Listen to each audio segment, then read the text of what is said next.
Алармыстар, құрметті көрермен, сіздердің алдарыңызда экономист, зейнеткер, шабыт қоғамдық бірлестігінің рух жаңғырығы қоғамдық қорының мүшесі Хамза Ақсақал өзінің сәлемін жолдау үшін бүгін тағы да біздің студиямызда. Сондықтан да ағамызға сөз кезегін берейік.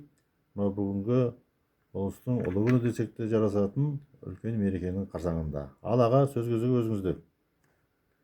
Армысыңдар бауырларым? Жақсы жатып жай тұрдыңдар ма? Дұрыс айтасыз. Наурызды қазақша жаңа күн дейді. Кейбіреулер мұны жаңа жыл дейді.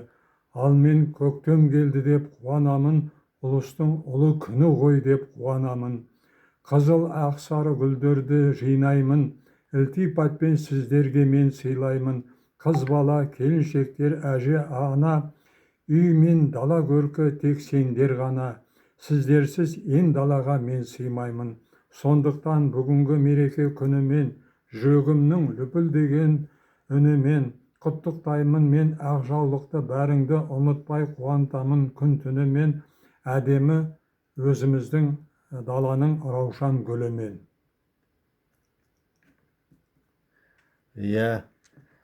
Қабыл болсын тілеңіз аға. Енді Әмин.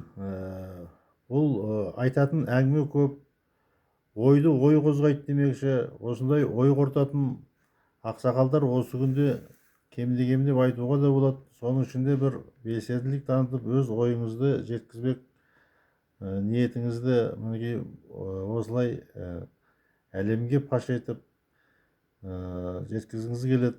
Сол тұрғыда не айтқыңыз келеді? Енді бұл тұрғыда айтайын дегенім, мынау жақында келе жатқан сайлау күні 15 наурызда өтетін. Сол сайлау туралы, сол сайлауда қабылданатын ата заң туралы өзімнің ойымда көп жылдан бері жүрген, жинақталған пікірлерімді топтастырып, соларды бүгін сіздердің алдыңызда айтқым келеді. Мәшһүр Жүсіп атанған болыпты ғалым адам, сол ағамның мен бүгін болжамына таң қалам.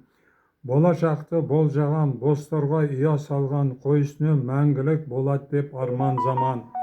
Егеменді елі бар, ұлан байтақ жері бар, үй салуға жері жоқ, қазақ қайтып күн көрер. Қорасында малы жоқ, болса бағар жері жоқ, қалың ел жұрт қазағым қайда барып күн көрер. Малына жем шөбі жоқ, әкімнің көмегі жоқ, барамалы таусылған, қазақ қайтып күн көрер. Қалтасында ақша жоқ, бар жерінен пайда жоқ, пайдасын жатқа берген елім қайтып күн көрер. Сотта әділ билік жоқ, билерінде түйсік жоқ, жазықсызды соттайтын елім қайтып күн көрер. Пәтеріне үйі жоқ, айлық жалақы жоқ, халқына қызмет еткен имам қайтып күн көрер. Жастары тіл ұмытқан, батысты пір тұтқан, жығылмаған намазға қазақ қайтып күн көрер. Құрылтай ет құрылтай, бүгін ол бір сұрқылтай, ата заңды өзгертті бейне бір құбыжықтай. Қазақтың мұңмен зарын қозғайды қапаларым, қысылғанда осылай айту ғой қолда барым.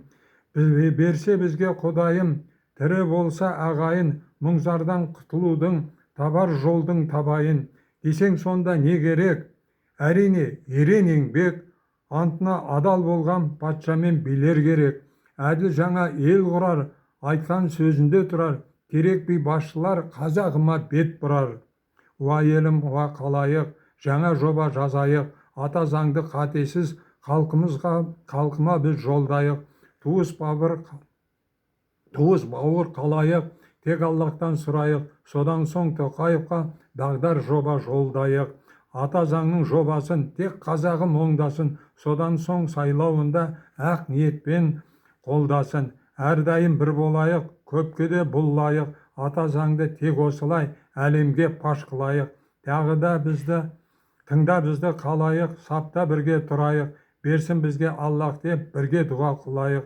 Тағы да біз қосамыз, қабыл болсын дұғамыз, берсе бізге Аллахым, atar appak tağımız. Amin, amin, amin.